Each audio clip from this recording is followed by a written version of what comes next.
March 15, 44 BC. The Ides of March. In the heart of Rome, senators gather in the Theatre of Pompey. They greet their dictator, Julius Caesar, with smiles and respectful bows. But beneath their togas, they conceal daggers.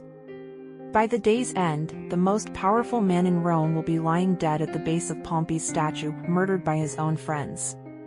Today, we'll unravel the story of why Julius Caesar was assassinated, how the plot unfolded, and the chaos that followed. Julius Caesar was not born a king, but many feared he wanted to become one. Born into a patrician family likely around 100 BC, Caesar rose through the ranks of Roman politics, building alliances, winning military victories, and cultivating immense popularity with the people of Rome. After years of conquest in Gaul, he returned to Italy in 49 BC, crossing the Rubicon River with his legions, a bold act of defiance against the Roman Senate. Civil war erupted. Within a few years, Caesar crushed his enemies. Pompey the Great was defeated, his rivals exiled or dead. Without any major rivals for power, Caesar became the most influential figure in Rome. In 44 BC, he was given the title Dictator, perpetuo, dictator for life. To many senators, this smelled like monarchy. And in Rome, the word king was poison. Ever since the fall of the Tarquin king centuries earlier, Romans prided themselves on their republic. No single man was supposed to hold absolute power. Caesar's reforms worried the Senate. He filled its ranks with loyal supporters, bypassed traditional offices, and centralized authority in himself. Some loved him for it. He canceled debts, planned colonies for veterans, and made many popular reforms. But the aristocracy feared he was dismantling their power. Rumors swirled that Caesar planned to crown himself king. During the festival of Lupercalia in 44 BC, his ally Mark Antony publicly offered him a diadem, or royal headband. Caesar vehemently refused it, perhaps as a gesture to the crowd. But suspicions deepened. Leading senators began whispering of resistance. Among them were Gaius Cassius Longinus, a skilled but bitter general and member of the Senate, and Marcus Junius Brutus, a man torn between loyalty to Caesar and his devotion to the Republic. Brutus's ancestors had helped expel Rome's last king. To him, monarchy was betrayal. Together, they rallied more than 60 senators into a conspiracy. Their mission: save the Republic by killing its dictator. The chosen date, the Ides of March, 44 BC. On that morning, omens abounded. Ancient sources tell us Caesar's wife, Calpurnia, had nightmares of his death. Soothsayers also reported inauspicious signs in the sacrifices.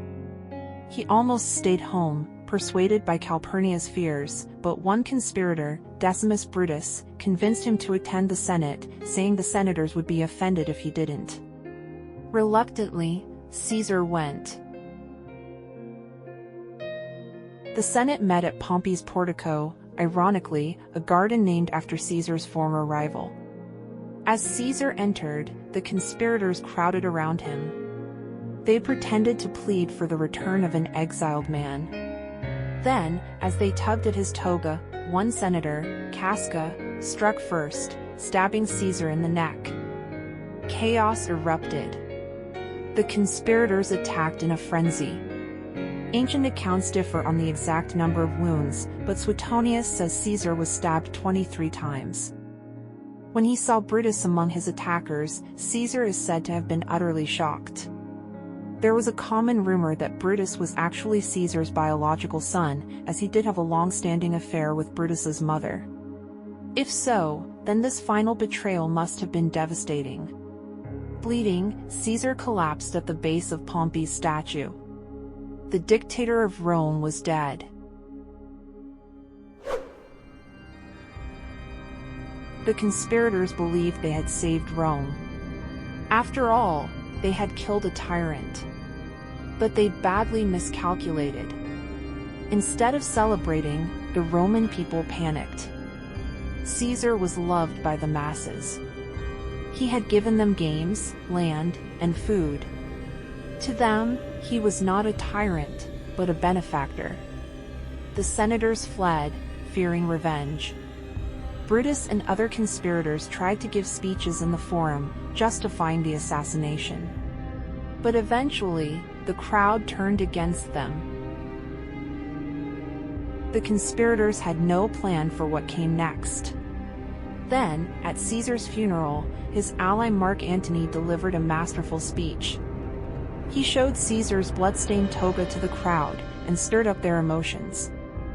Riots broke out. The people tried to burn the houses of the assassins. Brutus, Cassius, and the others fled Rome. Civil war erupted once again. In the power vacuum, Caesar's supporters rallied.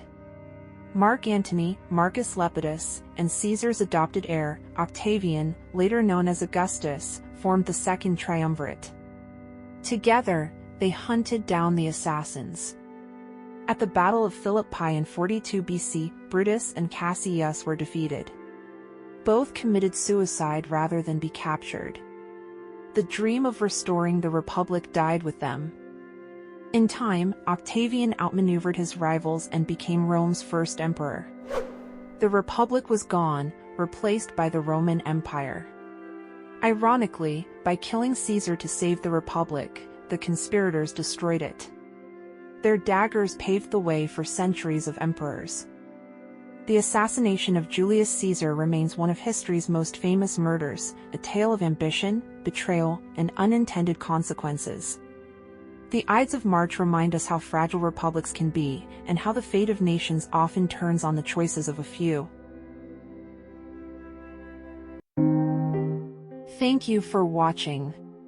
If you enjoyed this deep dive into history, don't forget to like, subscribe, and join us for more stories that shaped the world.